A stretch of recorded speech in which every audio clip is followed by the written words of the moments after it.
Let's take a look at If I Were You by Douglas James.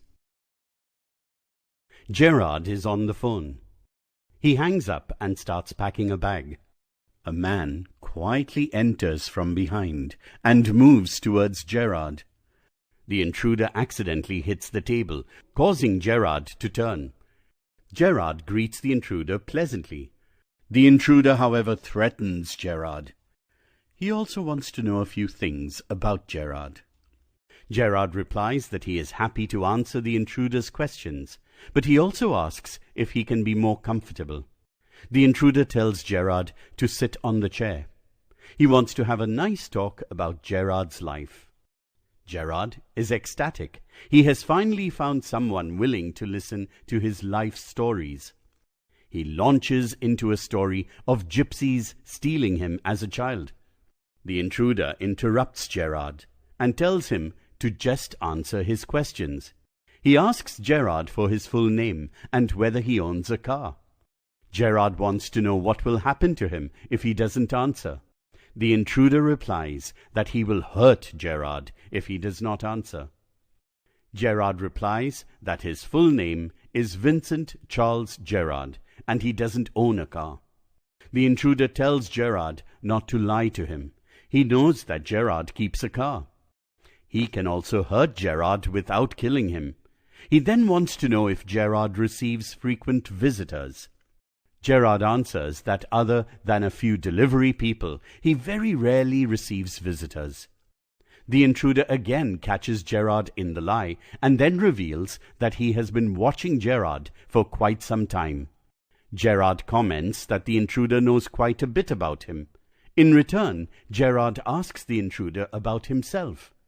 The intruder boasts that he is smarter than Gerard. He also boasts that he has a devious reason for breaking into Gerard's cottage.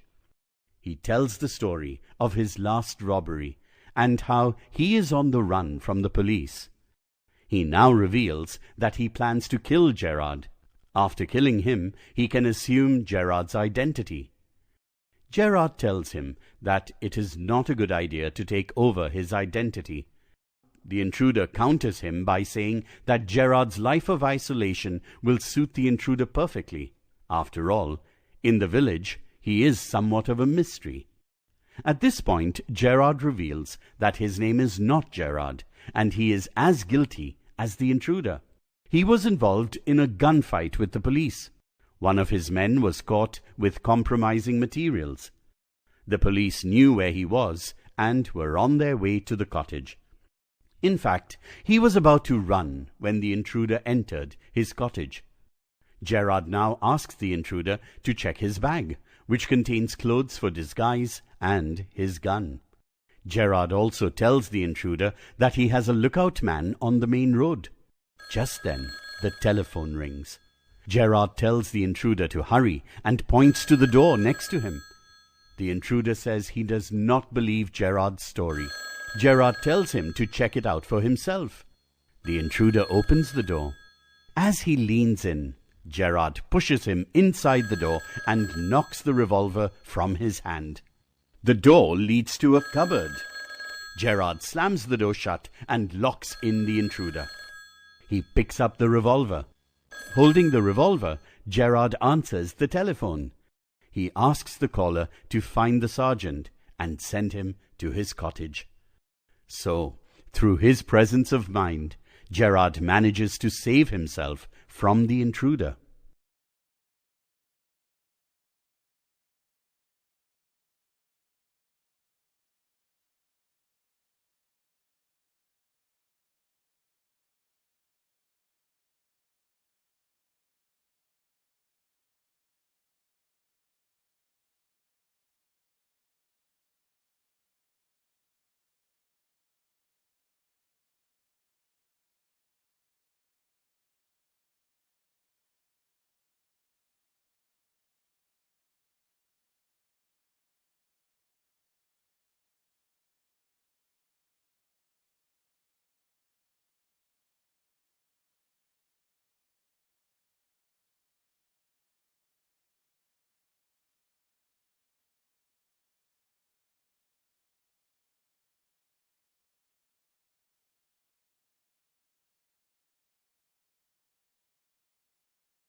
you.